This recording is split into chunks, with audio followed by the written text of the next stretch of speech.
Hello and welcome to day 4 of our virtual bloom.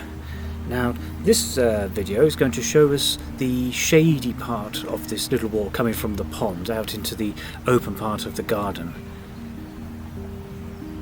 Now this is just from the bridge as we just come from the bog garden, and you can see there the Droptis Wallachiana and the hosta quite prominent here, and the Omphalodes down below there with the beautiful blue flowers. It actually flowers for quite some time. It's a very, very useful plant. Now we've just moved up a little bit here and just looking back over the pond, the bat house there on the left. It's been a very good wildlife pond here, full of tadpoles and newts at the moment. And this little hut here is pretty much where I do all of my editing and narration, and here I am sitting now. And just from there we can see the hosta, the trunk there of the metasequoia. And here we have a magnificent grouping of Droptis Wallachiana.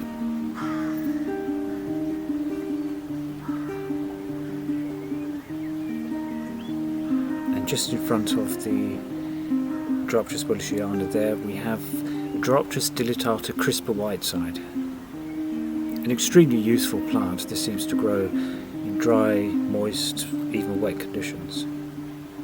Semi-evergreen, so in shelter should keep its fronds. And just by the stone wall we have here is this beautiful Auromaculatum with particularly outsized leaves. You can see the lords and ladies below. And now we're looking out towards the kind of shade walk here with the Japanese maples.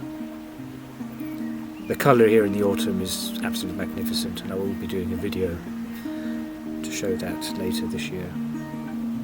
It's just as we're just coming out of the real kind of shade part of it before we come out into the light again. Beautifully framed there by a sycamore.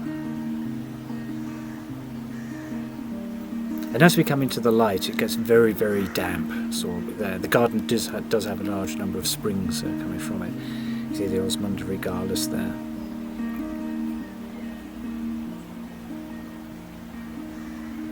You can see the difference there in exposure. It's much windier as you come out of the shade area into the open.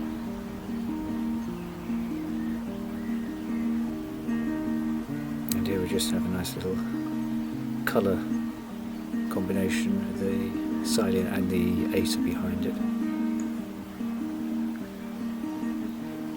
I'd say one of the most useful ferns you can have in the garden is Droptis reflexora, especially this variety here, Brilliance. Beautiful coloured fronds emerge in the spring. These eventually mature to green. When they first came out they were brilliant red. Now throughout the year, as these get green, more new fronds will come up through them. And just above this here is a gorgeous cornus, cappuccino. And we see just to the left of that here is a little seating area, a fern seat, and a container there with Heucherella kimono. As you look out from there to the other side, you can see a large lime there, the Liriodendron.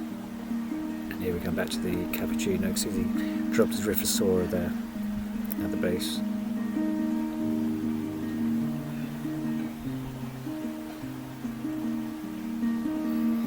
And then just walking up just a little bit, we come to this part of the garden here, which is very, very damp soil. And in that thrives the primula, and you notice a gorgeous fern there, which is the Droptis goldiana. And then we have more of the primulas there. And there we have it, Droptis goldiana. That's probably the best specimen I've seen of that particular fern.